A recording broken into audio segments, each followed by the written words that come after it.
All right, Blitz Nation, it's Lewis backstage Sonic Temple as we are ready for day one of the festivities.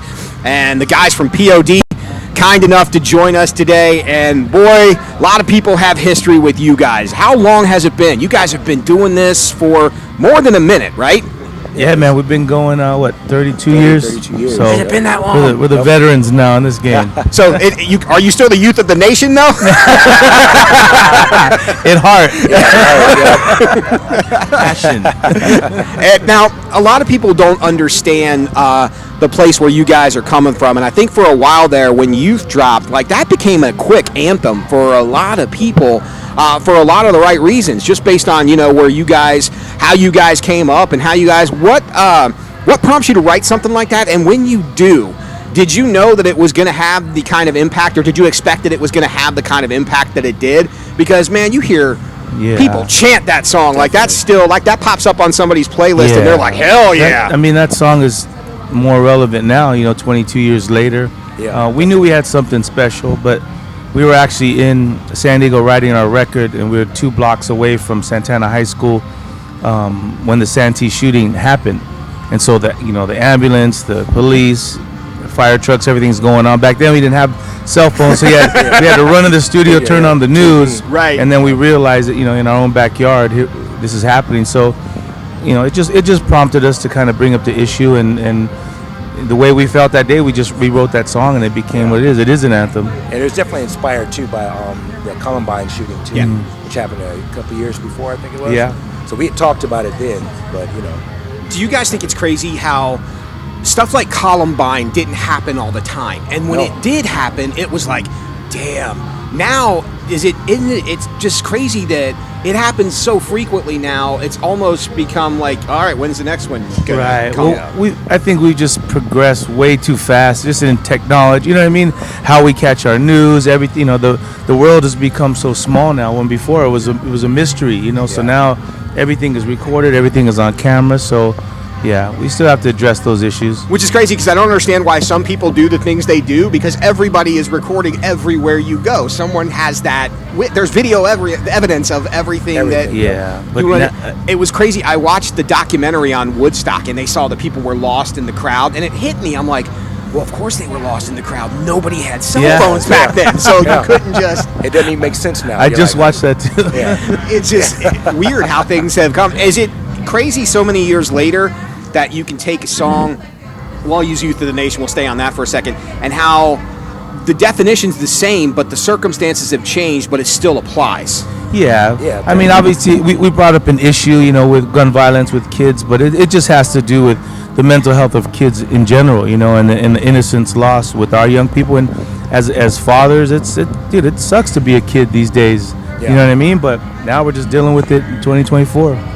And with you guys, kind of always being on the, I'll call it the positive side of this genre, has that been more of a struggle over the years? Because I have to imagine the more success you have and the more longevity you have, is the temptation worse, or is it easier for you guys to just go, we just do our thing? I think, the positivity, I think, is what keeps us grounded as a band, you know what I'm saying? So I don't think it gets any harder. I think we just kind of do what P.O.D. does, you know what I'm saying? And we've never kind of deviated from what inspires, the music that we write and, the message that we put out. So I mean, and it's not. Look at us. We've been in this game 32 years. We're not like little kids that are just, you get your rocks off every time you see a pretty girl, or we're around thousands of people. It's like that's old. You know what I mean? And bro, I've been married. I'll be married 28 years. Been with my wife 34 years before the band. You know what I mean? And we just look at things differently in this life. Like, this is a great time. It's fun.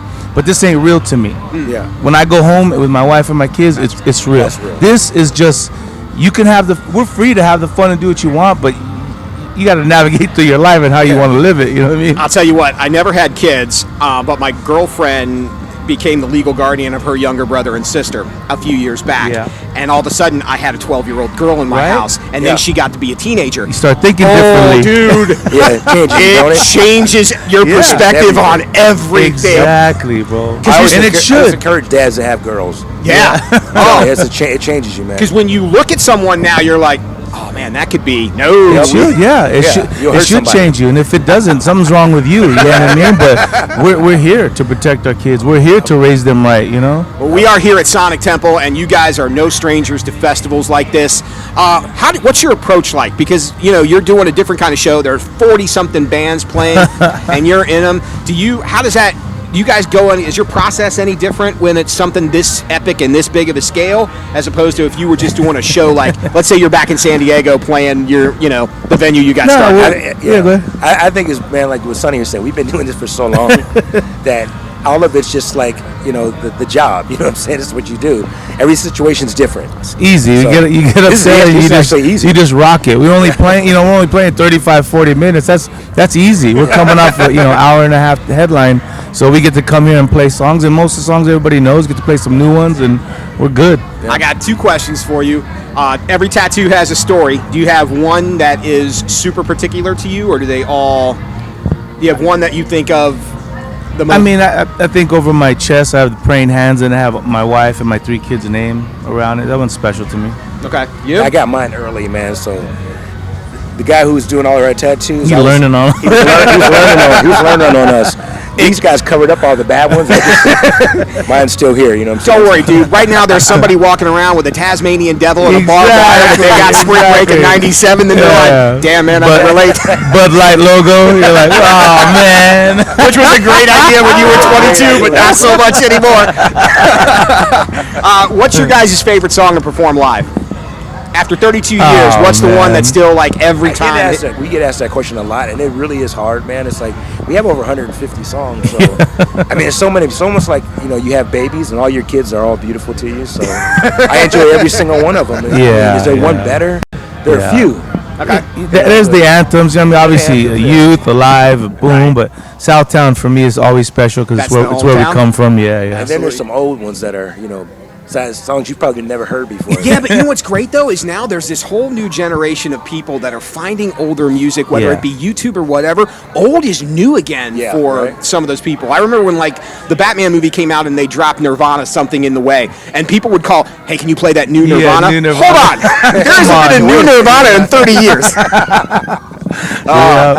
P.O.D. They will be here live this afternoon on the stage at Sonic Temple. It is great to catch up with you guys. Looking forward to seeing your set. You were one of the bands. As soon as I saw, I'm like, yes, awesome. P.O.D. is going to be here. I can't wait to see this. It's been a few years since I got to catch you guys live, so fired up. Anything you want to say to the fine people of Columbus who are coming out to rock with you at Sonic Temple this weekend? We're just grateful, man. Always good to be in Ohio. Trey's originally from Ohio. Are you really? Yeah. Up in Cleveland, man. How you feeling about Deshaun Watson and your Browns? Man, I'm a Browns fan. Always a true Browns fan for when I was a kid. It's in the blood. I'm hoping they do something big this year. I took Nick Chubb last year on my fantasy team, and that was great for the first week. Right. Awesome. P.O.D. guys, thank you so much for the time. Thank you, brother. Later.